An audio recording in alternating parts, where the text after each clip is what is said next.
My guest on the Culture Crawl today is Tim Hankewich, musical director of Orchestra, Iowa, here for the holidays. Tim, welcome. Thank you. 'Tis the season to be jolly. First off, before we talk about the Holiday Spectacular, big news. Our friend Robert Massey is taking off to work with warmer climes. Yes, warmer climes. But my understanding is it's another. He's the rebuilding guy. Oh, I tell you, yes, it's sad to see one of my best friends go off to bigger and better things. But the fact of the matter is, the country has been looking at Orchestra Iowa as a model, and a lot of other orchestras are hungry for a little taste of what we've been able to accomplish here. And so the only thing that surprises me is that it hasn't happened sooner.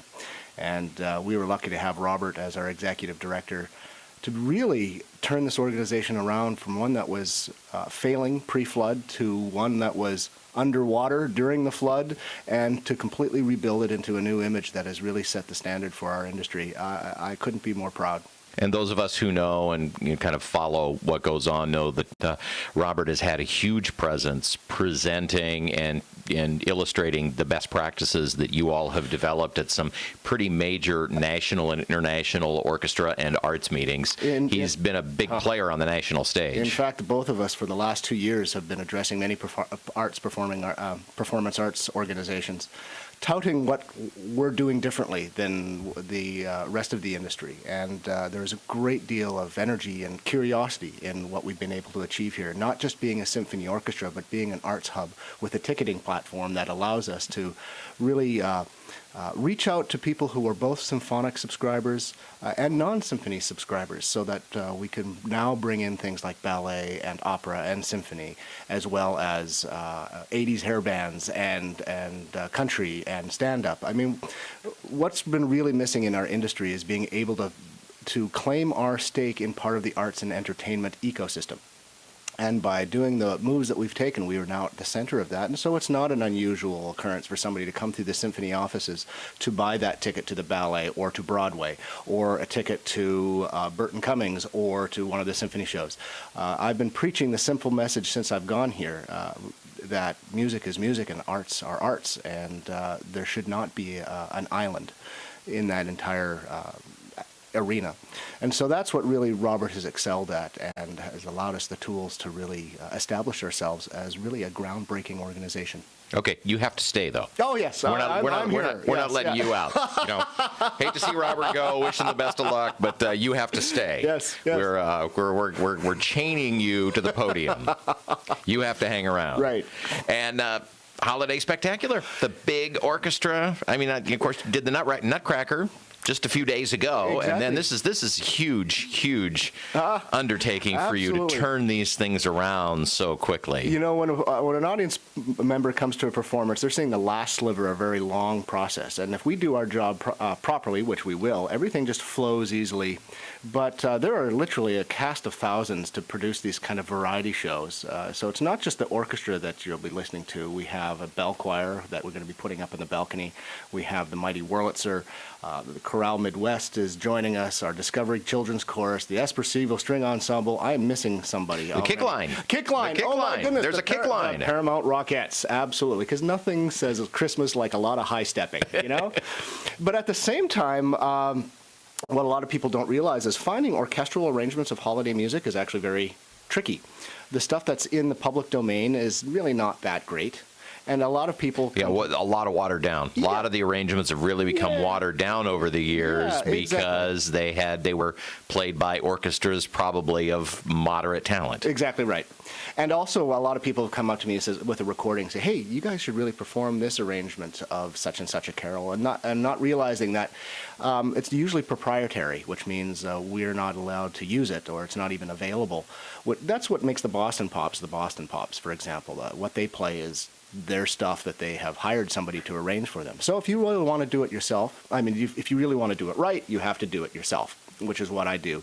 And every summer I've been writing Christmas arrangements, and so at least 4 or 5 of the numbers that we're doing this weekend are, from yours truly, that no one else has access to. Very cool. Well, and also incorporating all those things you just talked about. Exactly. The the chorale, the bell choir. I mean, you're not just saying the violins will play here and the violas will play here. Exactly. Here's a perfect example. I knew we needed a sing-along, and I thought, let's sing along with Deck the Halls.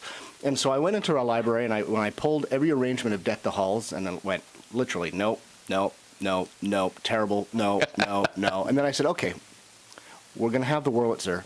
Okay, I'll arrange one. So we use the organ and the orchestra and the bells and the choir, and so basically I've tailor-made our sing-along to fit the forces on stage. So even if somebody else wanted to purchase it from you, the chances of them having what was needed to do it. Exactly right. Yeah. So it's kind of fun, and it's kind of a strange hobby during the middle of July to be writing Christmas arrangements. That's when the time you have to do it. So it's going to be a lot of fun. So we don't have too many spoilers, but you mentioned Deck the Halls. Mm-hmm. Give me one other highlight that you think will just really resonate with people. Yeah. Well, an arrangement of Joy to the World that really rips open the Wurlitzer again.